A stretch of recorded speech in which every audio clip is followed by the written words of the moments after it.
So this is a collection of genes. A gene, of course, is a set of one or more exons and one or more introns. The coloring in this image is different from the one that we've been looking at earlier. Here, the image is divided into regions that are produced as exons and regions that are produced as introns. So I got to figure out how this works now. So the start of the sequence is difficult to see. The exon loops are these that are in yellow, and the intron loops are those that are in green. Okay. And then the ones that are mixed, that is those that are composed of both exonic sequences and intronic sequences, are in red. And so we can knock out the loops, and we're left, as we've been before, with just the stems. And now we distinguish between big stems and small stems. These are exonic small stems. And here are the intronic big stems and the intronic small stems. And then the mixed stems, mixed big and mixed small. So if we turn everything on again, like this, then these, so we can knock out all the loops in one fell swoop, or we can no exons, or no introns, or no mixed. Okay, so these switches give you fairly good control. So we can look at just the mixed portion and look at the topology of that, but all the features that are there. Now you can add in the introns and finally the exons.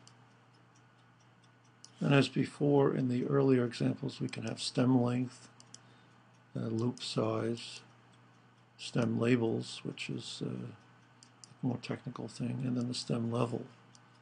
And so this is, you have to spend some time looking at this, the stem level indicators.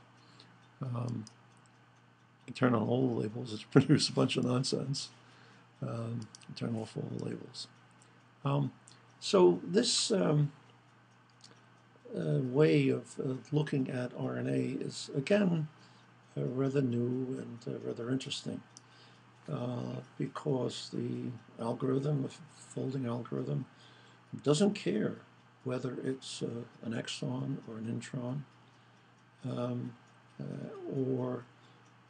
but of course one's able to distinguish between, as you see here, the portions of the sequence that are purely exonic, and those that are purely intronic, and those that are made up of a combination of the two.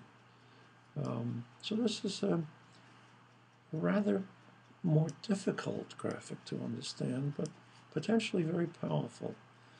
And I'm just beginning to try to understand what it does. Again, this is, you've seen the pruning.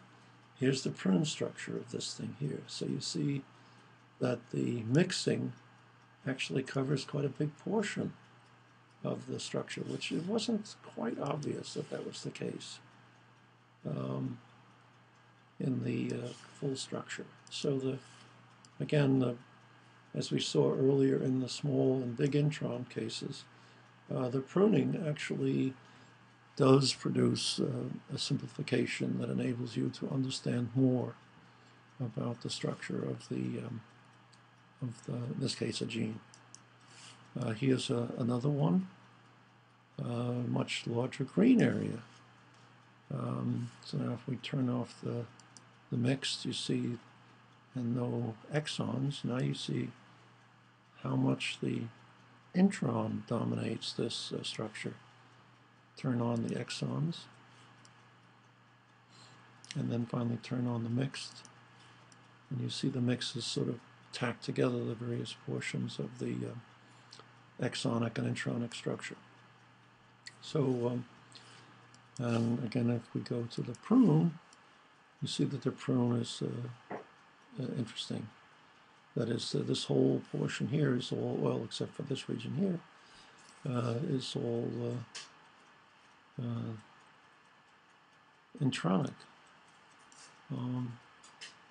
So I'm still trying to figure out what this means.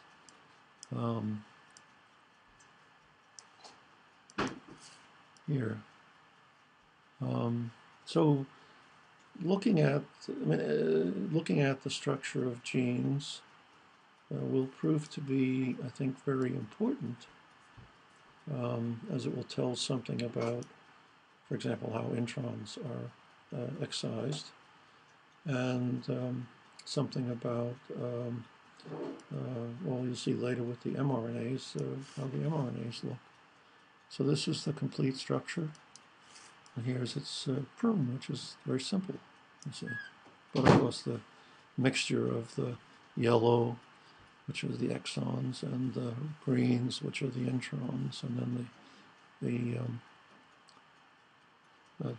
mixed portion. But the beginning and end are down here, so the structure must run up like this and run back. So this means that these two introns, introns, have to match with each other rather well, and that the exons, this must be one exon here, and then another exon down here. And again, you know, looking at this, looking at the complete structure, which is more difficult, this, you know, this begins to tell you something about how these genes and their exons and introns interact with each other in 3-space as the RNA is synthesized, and the X introns are clipped out. It's a rather more complex one. And again, you know, you'd just never be able to understand this stuff without a tool like this. So this is really what I want you to see and understand. And at first I asked you to all to use the King tool itself, but now I found this screen capture tool, and I'll be able to provide these YouTube videos for you. But once you've seen these things, I mean, your imagination should just run riot looking at these structures, because they're so beautiful. That's all I can say. And if you don't see the beauty, well, then, you know, there's no hope for you. Look at this. All this green stuff here. These are all introns. Look at that. You knock out the mixes. Look how the mixes tie things together. And knock out the introns. No, knock out the exons. Sorry, no mixes. So these are the introns of this structure. Isn't that glorious? Oh my goodness. Look at it. Oh, goodness. This is the prune. I'm laughing to a video. My wife says I'm laughing to myself. Of course I laugh to myself. What else can I do? It's either that or cry. Look at this. Here again. This is now there should be a way of mixing this graphic and then the previous ones, the coloring that had the dicering in it, because we can't tell. Oh no, we can't. Goodness. Here, let's look at this. Here, oh yes, you see here. So, intronic dicers. Here are the intronic dicers. And let's see. See, there are no exonic dicers. The dicers are all intronic. So, and there are no dicers for the mixes. the mixes of these things here, the reds. So in this structure, oh, that worked out better than I thought. So in this structure, you can see where the introns are. I mean, sorry, you can see where the dicer clips are. And it's just here and where it's blinking. This should tell us once again something about how the introns are clipped free of the exonic mRNA structure. You know, this, oh, look at this. This is the prune. And again, we can, the dicer stems are here. Look at that, look how beautifully that shows. Whereas, as compared to the full structure, where it's a bit more difficult. Well, no, you can see it, but it's still more complex. But it's simplifying the structure by means of the pruning really, really, really shows you something. Look at this. It's all green. Those are introns. So there's very little exonic structure. And so intronic dicer stems are here, these things here. Look at that. Oh my, this is spectacular. And see, there are no exonic dicers. There's no sticker here. So it's only the intronic dicers that are there. In general, what I've seen is that mRNAs tend not to have dicer stems in them. And that's reasonable, because otherwise the dicer would take the mRNA and clip it up. Now, of course, maybe some, because that's how you could get different genes from one transcript by dicering.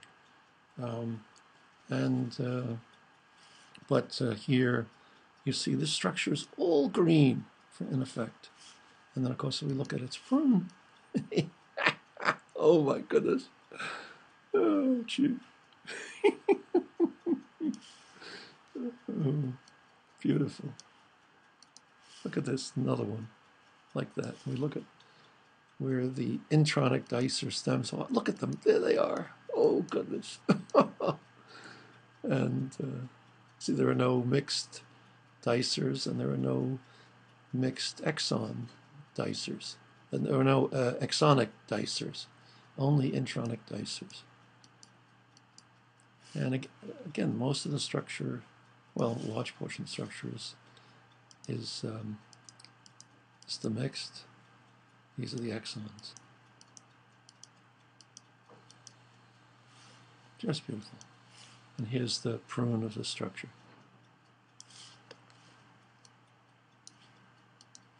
And another one. So you look how green this one is. It's all introns, in effect. Okay.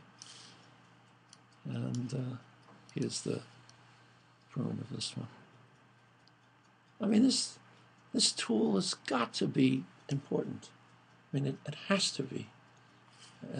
But that, of course, depends on your understanding just how beautiful these structures are and extracting meaning from it.